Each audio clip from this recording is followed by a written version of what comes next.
Parle-nous de la croisière, dis-nous tout. D'accord. Je crois que c'était la première soirée de la croisière. Il y avait un grand repas. Et c'est là que j'ai vu cette fille absolument magnifique. J'en croyais pas mes yeux. J'ai commencé à lui parler, c'était comme un rêve. On a passé le reste de la croisière ensemble. On s'est tout de suite bien entendu. Elle habite donc à Hawaï. Ouais. Vous vous êtes tenu la main? Vous vous êtes embrassés? Vous avez fait l'amour? On s'est un peu tenu la main vers la fin, mais rien de plus. J'étais super timide. Juste avant qu'on se sépare, elle m'a donné son Instagram. Une fois rentré, on a tout de suite commencé à se parler. On s'est même vu en visio quelques mois plus tard. Mais depuis qu'elle a changé de numéro, vous ne vous êtes ni vu ni téléphoné? C'est ça. On se parle sur Snapchat. Elle t'a dit pourquoi elle avait changé de numéro? Elle a eu un nouveau téléphone pour Noël. Pourquoi vous ne vous téléphonez plus? Quand je veux appeler, elle a toujours une excuse. Comme? Elle est occupée ou en cours. Elle m'a dit que sa caméra a été cassée, donc on se voit plus non plus. Pourtant, elle poste des photos sur Insta. Ouais, apparemment les photos sont prises par un pro. T'as enregistré des messages que tu pourrais nous montrer? On peut voir? Bien sûr. Ces conversations sont plus récentes. Attends un peu, c'est bizarre. Elle a envoyé « C'est une amie à moi, tu la trouves mignonne ?» T'as répondu « Elle est sûrement mignonne, mais c'est pas mon genre. Pourquoi tu veux savoir ce que je pense d'elle ?» Elle a répondu « Elle t'a vu sur Insta et te trouve mignon, donc je me demandais si c'était réciproque. » J'ai aucune idée de qui c'est. Peut-être que cette fille a pris l'identité d'Adriana et que c'est à elle que tu parles. C'est pour ça qu'elle répond pas au téléphone. Elle a pas la même voix. C'est pour ça qu'elle n'envoie pas de photos. Elle en a envoyé une. Ouais, d'accord, mais elle fait genre que c'était une amie à elle, qui le trouvait mignon. C'est un classique. T'envoies une photo, comme ça, tu peux voir si la personne serait intéressée par le vrai toi. Kémé. Enchantée, Adriana. Bah, nous voilà. On a beaucoup de questions. On a eu une conversation avec Alisha au téléphone et elle nous a dit que c'était elle qui parlait à Kayden depuis quelques mois et qu'en gros, elle se faisait passer pour toi. Est-ce que c'est vrai? Ouais. Alisha a vu ton compte Instagram.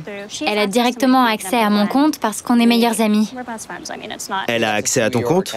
Oui, et elle a vu tes photos et elle t'a trouvé super mignon. Elle m'a posé des questions sur toi et j'ai dit qu'on s'était rencontrés lors d'une croisière. Elle t'a envoyé des messages sans me le dire. Je savais pas du tout que c'était allé aussi loin. Quand Alisha t'a posé des questions sur Kayden, tu lui as dit que c'était juste un ami. Ouais. On s'est rencontrés très jeunes et on a passé quoi? Un peu moins d'une journée ensemble? Ça suffit pas vraiment pour connaître quelqu'un. En ce qui me concerne, c'est pas assez pour développer des sentiments. T'as un copain? Ouais, Ça fait combien de temps?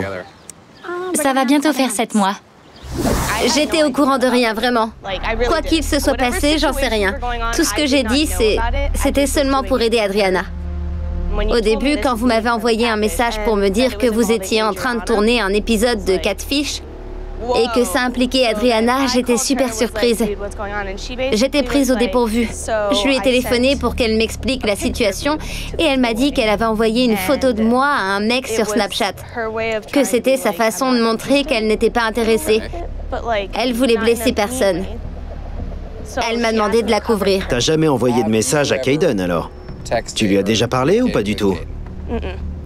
J'ai juste répété ce qu'elle me demandait de dire. Mais j'ai jamais été impliquée dans cette histoire avant votre appel. Pourquoi tu as ressenti le besoin d'inventer toute cette histoire au lieu de ne pas lui répondre ou de lui dire que tu n'étais pas intéressé ou bien que tu sortais déjà avec quelqu'un d'autre? Tout est arrivé si vite quand vous l'avez contacté. Je lui ai demandé de me couvrir le temps que je puisse réfléchir à une solution. Pourtant, on s'est rencontrés aujourd'hui et tu nous as répété exactement la même histoire. Oui, parce que j'arrivais pas à joindre Alisha pour qu'on puisse décider. De mentir ou non. Il suffisait de dire la vérité. C'est ce qu'on fait. C'est un peu tard. Pourquoi tu lui as pas dit que ses sentiments n'étaient pas réciproques? En tant que femme, est-ce que tu t'es déjà retrouvée dans cette situation où tu es amie avec un mec un peu trop insistant à ton goût? C'est toujours compliqué de mettre un râteau à quelqu'un tout en lui proposant de rester amie malgré tout. Je l'ai fait plein de fois. Ok. Je dis seulement que c'est la meilleure façon de faire. Faut pas donner de faux espoirs intentionnellement ou non.